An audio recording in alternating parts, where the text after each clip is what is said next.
मुझे पता है आप में से बहुत लोगों ने बहुत दुआएं की, बहुत आशीर्वाद दिया। आपकी दुआएं मुझ तक पहुंच रही थी और जेल में मैंने आप लोगों को बहुत मिस किया। मेरे दिल्ली के लोगों को मैंने बहुत मिस किया और मुझे पता है कि थोड़ी थोड़ी याद आप लोगों को भी आ रही थी मेरी। आ रही थी कि नहीं आ रही थी? तो देखो भगवान ने सुन ली। थोड़ा इधर दर्द था, थोड़ा आपके दिल में दर्द था, तो हमें मिलाने के लिए भगवान ने बेल दिलवा दी। ये लोग बता रहे हैं कि 20 दिन बाद जेल में वापस जाना है।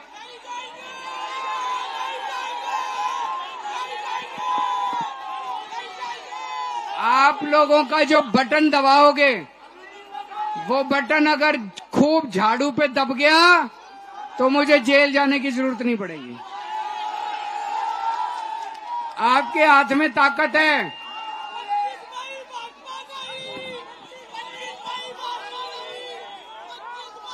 पच्चीस मई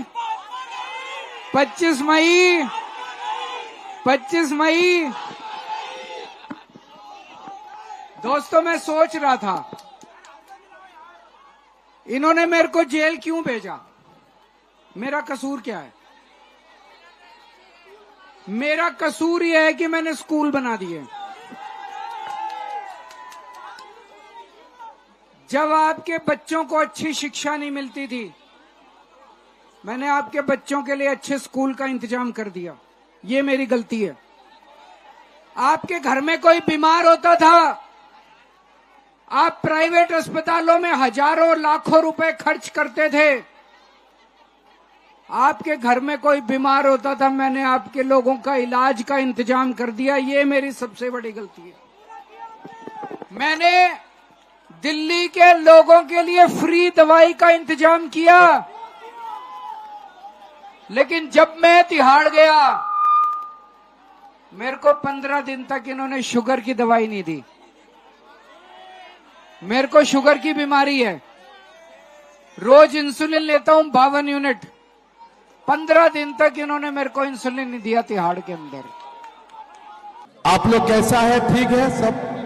मेरा साथ बोलिए, भारत माता की, भारत माता की, नरेंद्र मोदी। हमारे सभा में विराजमान जोगेंद्र सोनालिया जी, रामसिया सारन जी, जोगेश आत्री जी, संजीव शर्मा जी, विक्रम गुप्ता जी, हमारे नेतागण, भाइयों बहनों, पिताओं और माताओं, पहले मैं आप लोग से माफी मांगता हूं कि मुझको बहुत जल्दी आना था, लेकिन पार्टी का हेडक्वार्टर में कुछ कार्यक्रम बना, उसका कारण थोड़ा मुझको आने में लेट हुआ। मैं बहुत ज्यादा बोलना नहीं चाहूंगा। आप लोग सब जानते हैं कि हमारे लोकसभा का चुनाव चली रहा है। कल चौथा चरण का मतदान होगा। पहले 3 चरण का मतदान हुआ, असम में भी मतदान हो चुका है। हम लोग सीधा मतदान करवा के ही इधर आया हूं। देश का जो माहौल है, ये मोदी जी को 400 सीट देने का माहौल है और मोदी जी को देश का जनता 400 सीट देते ही रहेगा। अभी लोग पूछते हैं कि आपको 400 सीट क्यों चाहिए?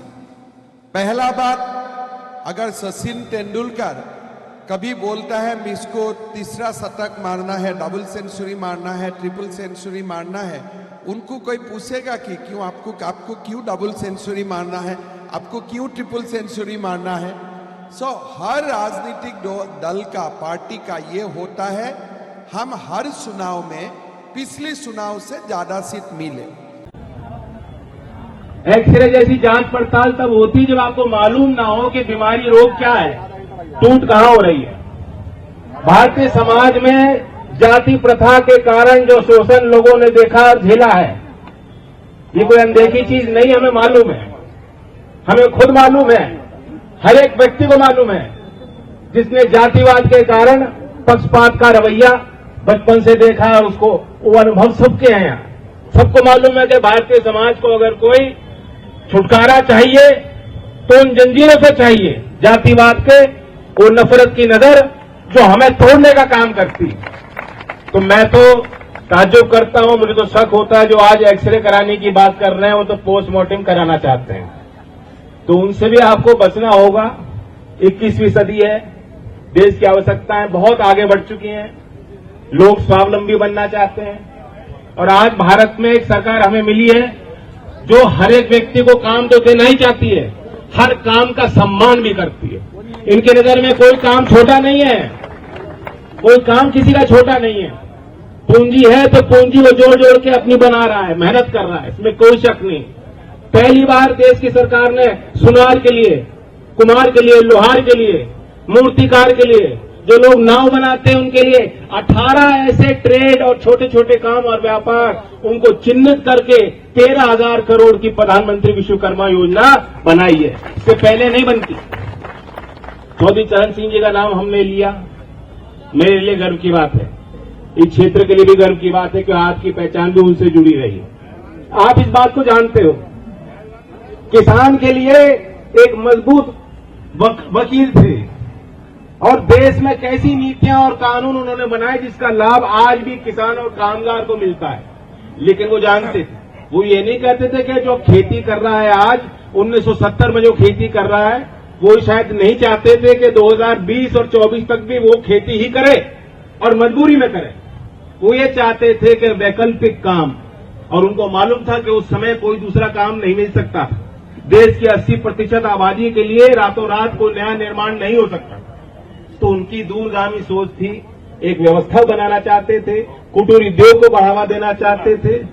दिल्ली में भी इंडस्ट्री को कैसे बढ़ाया जा सकता है, क्योंकि यहाँ नॉन पोल्यूटिंग इंडस्ट्री बढ़ सकती है और इंडस्ट्री से ज्यादा यहाँ जो छोटे व्यापार हैं वो कारगर हैं। तो जिस बारीकी से आज केंद्र की सरकार और सबसे सर्वोच्च पद पर बैठे प्रधानमंत्री की नजर है, बड़े लोगों पे नहीं, छोटे व्यापारियों पे, कुटीर उद्योग को बढ़ाने के लिए रोजगार का रोड मैप किसी को देने की जरूरत नहीं, आवश्यकता नहीं, यही रोड मैप और विजन ये देश के लिए कारगर और कामयाब होगा। देखिए, आज की जो प्रेस कॉन्फ्रेंस है वो मैंने काफी ध्यान से हमारे मुख्यमंत्री अरविंद केजरीवाल जी की जो प्रेस कॉन्फ्रेंस थी उसको देखा और उसमें जो जो चीजें महसूस की उसको आप लोगों से साझा किया है। उन्होंने कई बार मोदी जी 17 सितंबर को 75 साल के हो जाएंगे और उन्होंने ये भी कहा कि यूपी का जिक्र करते हुए कहा, क्योंकि आपकी पार्टी देखिए बीएसपी यूपी में एक बड़ा वजूद रखती है, इसलिए सवाल भी मैं पूछ रहा हूँ आपसे ये साथ साथ कि योगी जी को हटा दिया जाएगा, ये उन्होंने कहा। और इसके अलावा उन्होंने कहा कि अमित शाह जी को प्रधानमंत्री बनाने का जो है वो इसके लिए वोट जो है मांगा जा रहा है। ये इसलिए हो रहा है क्योंकि उनकी पार्टी ही एक नियम के तहत 75 साल से ज्यादा जब वो रिटायर हो जाएंगे तो प्रधानमंत्री नहीं रहेंगे। तमाम चीजें कहीं, इस पर आपकी क्या प्रतिक्रिया है? मैं उस पर प्रतिक्रिया नहीं दूंगा। मैं शायद इतनी बड़ी प्रेस कॉन्फ्रेंस के बाद आपको नहीं समझ में आया कि मेरा दर्द ये है कि मेरे सपनों का शहर दिल्ली है और अरविंद केजरीवाल जी के सपनों का शहर भी दिल्ली है। यही वो दिल्ली है जिसमें अरविंद केजरीवाल जी को 70 में से 67 सीटें मिली, 67 आउट ऑफ 70। यही वो दिल्ली है 70 में से 62 सीटें मिली।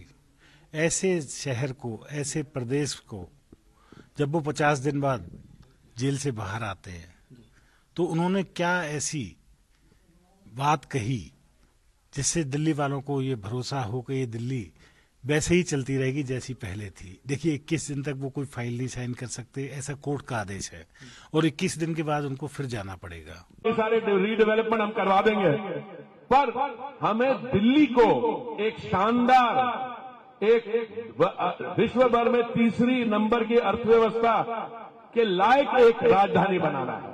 ये केजरीवाल जी के यहाँ चलते रहे तो मोहल्ला क्लिनिक ये वो कुछ नहीं होना, और फिर वो बातें क्या करेंगे लोगों को, ओ जी यहाँ पे डिक्टेटरशिप है और मनु गाल सुन, यहाँ की जुडिशरी बिकी हुई है और उसी जुडिशरी ने तेनू 20-21 दिन से बाहर आने का मौका मिला।